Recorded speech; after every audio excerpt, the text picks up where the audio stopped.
What a pleasure it is to welcome our guest today. First became a household name when she won the Great British Bake Off in 2015, an episode watched by 13 million souls. She's since gone on to present her own shows, including The Chronicles of Nadia and Nadia's British Food Adventure. She's on The One Show, Times Magazine columnist, author of numerous cookbooks. We haven't even mentioned her children, which we were talking about off air, but that's between us and, and university. We'll get there in a minute, maybe. Nadiya Hussain, what a pleasure to meet you. And a pleasure to meet you. Thank you for having me. No, if only people could see you, because you're wearing a lot of what I would describe as lavender. I think you're bringing a beautiful colour to this cardigan. It's magnificent. Thank you. Thank you. Is it a purchase or is it a gift? It's a purchase from Oliver Bonus. Well, you look great. Thank you so much. Thank you for being with us today and for joining us at the top of the tower. Were you born on Christmas Day? I was born on Christmas Day. In 1984? I was, yeah. So what does that mean? Does that mean people refuse to give you, a birthday present and a Christmas present? So I don't celebrate Christmas, but... No, I appreciate that. Yeah. But you know when... Yeah. So what happened when I was growing up, my dad said that everybody was... I used to think that everyone was... He told me everyone was celebrating me and Jesus.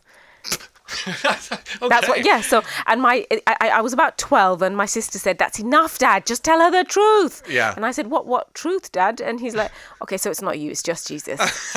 And so yeah, she broke my heart. And she broke your heart. But okay, so that's for another day. Tell me a bit about being at school and cooking, because one of my greatest regrets was not getting involved in home economics, which wasn't an option when I was a kid in the 80s in school. I would wish it was, because I'd love to have been able to learn more. To be honest, I wish it was happening more now as well, because I don't think it's something that's hugely important. I don't think they teach it as much as they should do in school. But I was really lucky. I really loved it. I think it really allowed me to be creative outside of the non-creative subjects. And I didn't think I was good at it, but my teacher, Mrs. Marshall, my home ec teacher, said, "You're actually really good at this." And I was like, "Nope, not going to do it." Wow. But I was very lucky. You know, I grew up in a house where mum is an amazing cook. Dad ran restaurants. So food has definitely played a very kind of central focal point. You know, like it's always been a big part of our lives. You know, I love hearing, and I always, when I have a guest that I've been excited to meet, like yourself, I love hearing about that teacher. There's like Mrs. Marshall that you just mentioned there, that all the years pass by, you'll always remember her name. Always. You'll remember her warmth, her guidance. You might have been at a fork on the road, excuse the pun, but you might have been, and she just nudged you gently. But that gentle nudge was actually like a gale force wind, really. For sure. I think teachers play a huge role in your life, and I think when you remember their names, you know they've made an impact, because usually you're like you can't wait to forget them. But she clearly made a huge impact. But she was probably one of the first people who made me believe that I was good at something. So I think she will always be somebody I remember. God, they're so important to give you that, because that wasn't about cooking or anything else necessarily. It was about belief in yourself. Absolutely. She's definitely one of the first people to say, "Oh, I think you're really good at something." So she was a brilliant teacher. But in some ways, this is a theme in your life, because when you were watching the Bake Off before you were ever a dream, a glint in your eye to be on it, you were watching with your husband, isn't that right? And you were just watching it as weeks in, and he was kind of he was indulging you by watching it, from what I understand. Yeah. But also gently again, like Mrs. Marshall, he was kind of saying, "You'd be good at this, you know. You're kind of handy in the kitchen." I mean, he was marshalling. Yeah, he was. I would watch it, and he's a talker, so so we watch telly, and he talks and he narrates everything, and I'm like, just let me watch, for goodness sake. And he'd say things like, "Oh, you could do that," or "You made that last week, and I bet yours tastes better," and things like that. He was saying things like that. And, so I didn't think anything of it till he then put the application in and said, "So I put this application in, and we'll see what happens." I'm like, okay. So I wasn't too sure. Well, give me the ratio of fear to excitement. 100% pure fear. No excitement. None whatsoever. To the point where when I said to my husband, when I got into the final 12, I said to him, "You're going to have to tell them that I died."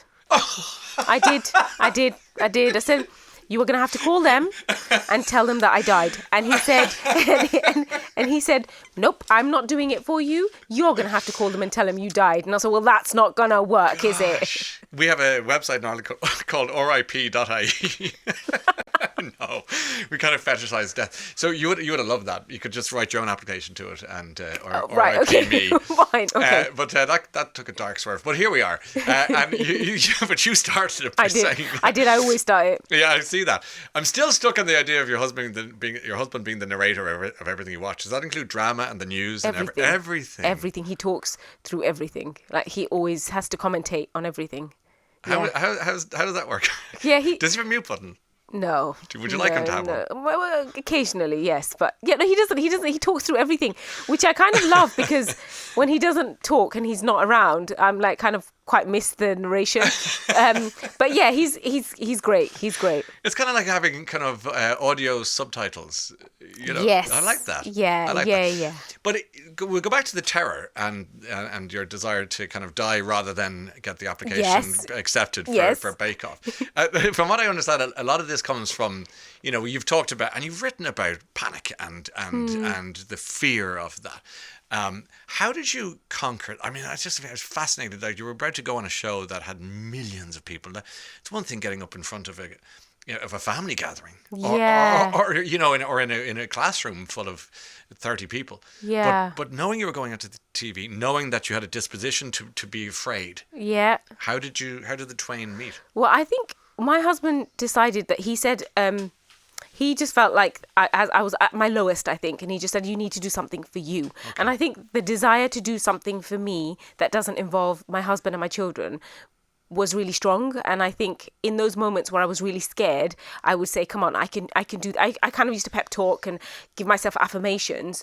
And then I'd do really badly in the technical challenge and be like, oh, I'm out. But then my husband would say things like, when I first got into the show, he said, look, you're on, do the best that you can do, but just don't get kicked out week one because that would be really embarrassing. And I'm like, that is not helpful. That's making it worse. That is not helpful for me. But I think just pep talking and just reminding myself what I was getting out of doing it. And what the thing I was getting out of it was being able to kind of face my fears because I hadn't done that for years. So it was so much more than just a competition on TV. So much more. God, it was a battle royale in your head. So much more. I had so many panic attacks. I was so anxious and I had to really fight myself to get myself there every single week. But when I did, and I kind of stepped away from it after have you ever been so scared of something and when you've done it and you thought, oh, that wasn't that bad. Yeah. Like every week I was doing that wasn't that bad. And maybe even a dopamine hit of sorts after it going, not only was it not that bad, but I quite enjoyed it. I think parts of me did kind of enjoy it till I got to week 10, which I still call week 10, but my husband says, that was the final, right? There is no week 11. Always listen to the narrator. Yeah. Yeah. Your husband I'm sorry for going on about him, but he sounds so interesting. He doesn't cook. No, not at all. The last time he cooked was when he boiled an egg or 2 eggs and I came home early and he wasn't expecting me and he was on the kitchen island scraping something off the ceiling.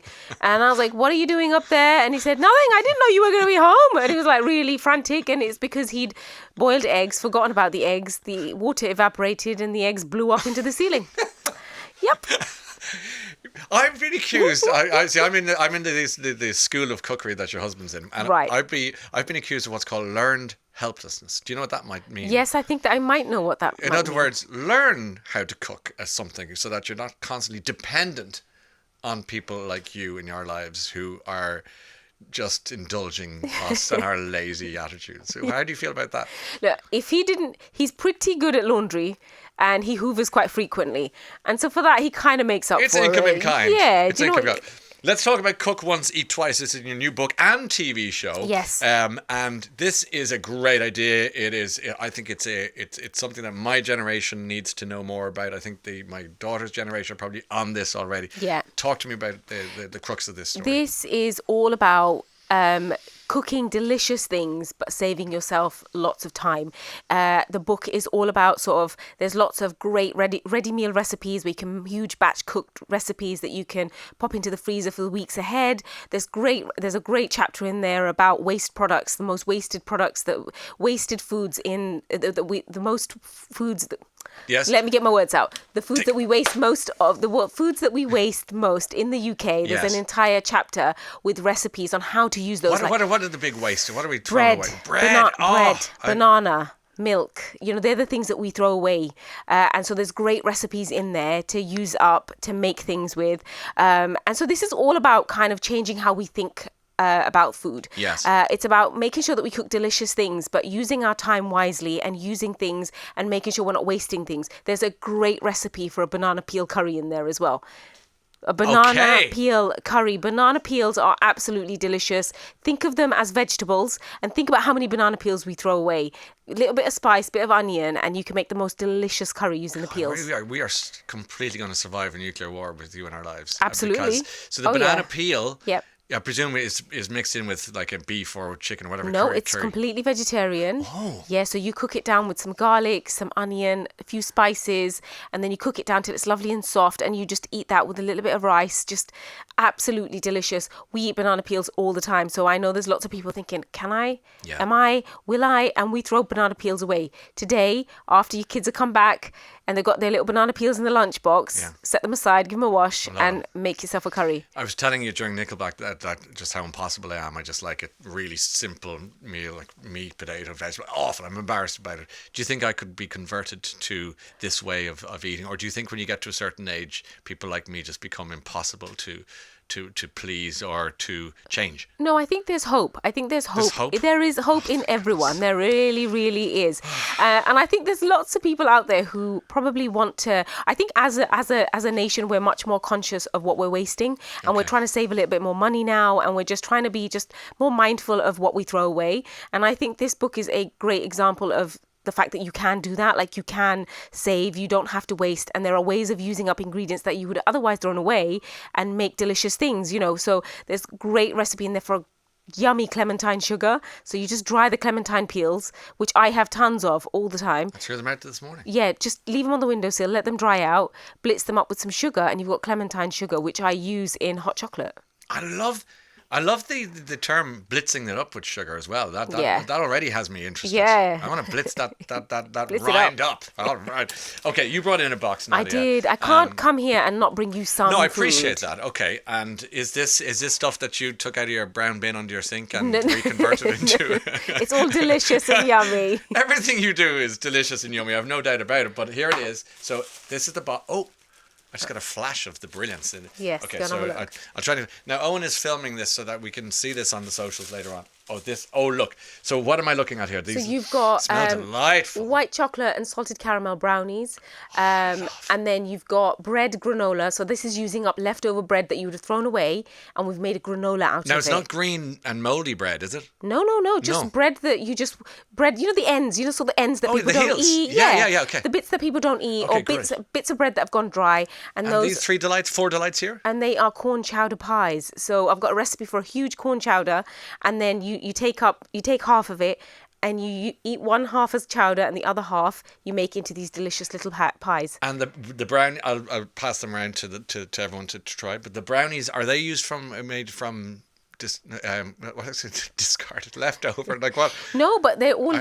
so it's just a very simple brownie recipe, and it's using a can of caramel that you can buy from Yeah. the shops. And I think that's really important as well. That's kind of runs through the whole book. There's no idea that I don't want people to feel like they have to make everything from scratch. You Okay. can buy lots of stuff that's in a can. The sweet corn chowder, I mean, that's made out of corn, a kilo bag of corn from the frozen aisle. You know, really simple and cheap. Whenever I bake or cook a dinner or dessert or whatever, say in my twice yearly attempts, Yeah. I'm always struck by how much value there is in going to the supermarket and just doing it from scratch. It's much cheaper than Yeah. trying to get some sort of Yeah, meal absolutely. out of the top. So that's really important. Do you have a death row meal, by the way? Do you have a meal that you go, gosh, if I could have one? I know it's kind of bleak, but we did start with you saying you'd rather die than go on television. So let's end it. Put a bit of symmetry on it. Do you know what? As long as I haven't cooked it, because Yeah, so who's I making cook it? all the time. Someone else. I don't care who. But for me, Mrs. Marshall. Yeah, maybe Mrs. Marshall. For me, it's like, listen, you said for me, it's fish and chips. Yeah. Fish and chips, mushy peas, pickled onion, pickled egg. Nothing wrong with that. Happy days. Happy days. Okay, that's the weekend started. Nadia, thank you so much for coming in today. Nadiya Hussain, it's been a pleasure to meet you. Thank you. And next time, bring your husband so he can narrate our interview and we Yes. can really go the whole hog. See you next time. Thank you. Virgin Radio.